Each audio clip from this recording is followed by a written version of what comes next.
Welcome to Tech Bytes and News, your daily roundup of articles featured in Hacker News. Today, we're diving into a fascinating blog post about SSH password authentication and internet exposure.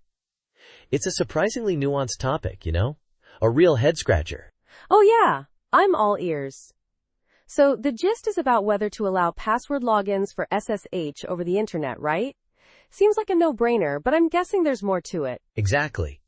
The author, Chris, starts with a poll on the Fediverse about SSH accessibility. Many folks move SSH off port 22, but some keep it there, disabling password auth.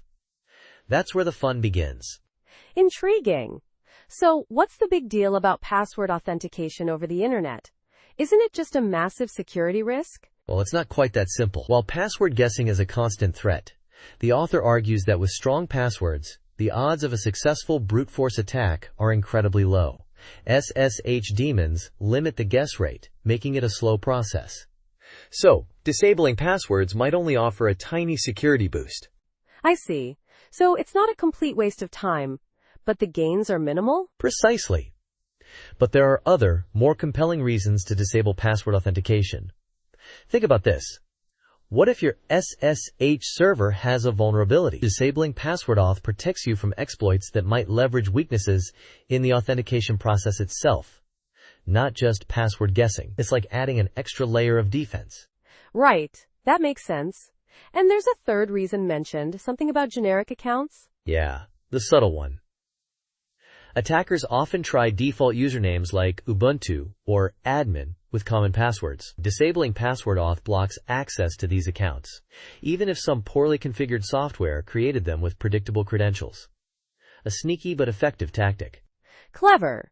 So it's a multi-layered approach to security.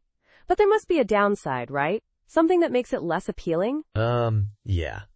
The main drawback is convenience. If you lose your key pair or can't use it, you're locked out unless you have password access. The author, being a sysadmin, worries about this a lot. He wants access, even in unusual situations.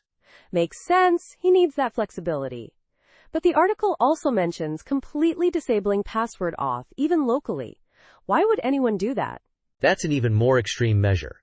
It means you can only log in with a key pair, even from your own machines. The author says he'd never do that on his work desktop, because he needs console access from servers. It's a trade-off between security and accessibility. Got it. So it's a balancing act, maximize security while maintaining usability. A very interesting discussion. Absolutely. It highlights that security is not a binary choice. It's about understanding the risks and making informed decisions based on your specific needs and context. Thanks for joining us on Tech Bytes and News. We hope you enjoyed this deep dive into the world of SSH security. Have a great day, and we'll see you tomorrow. Bye-bye.